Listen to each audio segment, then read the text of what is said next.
Hello YouTube, Conductor165 here, and today I'm going to be talking about something a little different. So, about a month ago, I was starting to look again into 5-inch gauge live steam model trains. These trains would run on 5-inch gauge track, as said in the name, and they would actually be strong enough to take people around. You'll see them at parks, and they're quite nice things to see and to ride on too. They give quite a nice experience. So I started looking into actually getting one. And to say the least, the prices are very high. To actually buy a 5-inch gauge train is over a few £1,000s. And I don't exactly have that, so I thought to myself I might as well give up. But then I thought to myself, because I'm a modeller, I've got a lot of tools, got a lot of wood, what could I do? So I ended up starting to build my own wooden train. Now, me being a Thomas & Friends fan, I thought obviously I'm going to build a Thomas. And it was only a week into building this that I later realised that to own and run one of these trains at these railways, you actually need licence, insurance, and if it's a steam engine, a boiler test. So that means that this eventually would not run overall at an actual track. However, I thought to myself, I'm a week into it and I won't let it stop me. And as you can see, the pictures are showing as I talk about it. So by this point, when I found out, I had just built the wheels and the frame for the chassis. Now, the overall goal for this was for this not to be steam powered, but for it to actually be a motor. So the motor you're seeing is a windshield wiper motor from a car that would move the wiper blades. I would source this from a bit of scrap and use it, and the power is a 12-volt car battery. This would be wired up, which I'll explain later.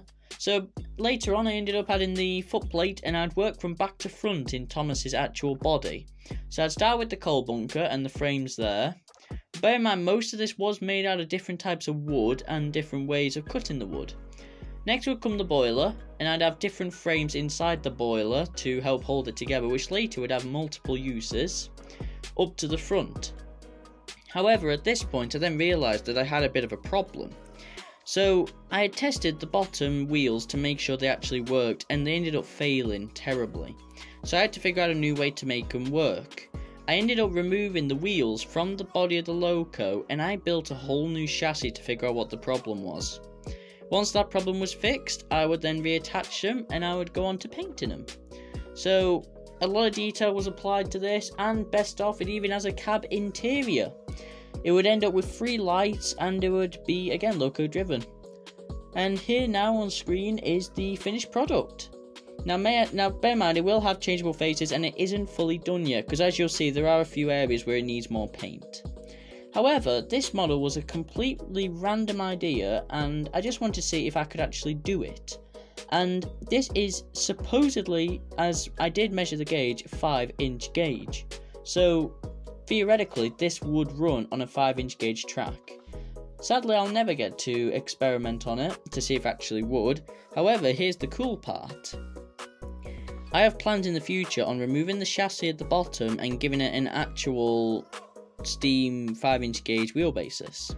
So at the minute it can run as it does now, but in the future it can be modded to be changed.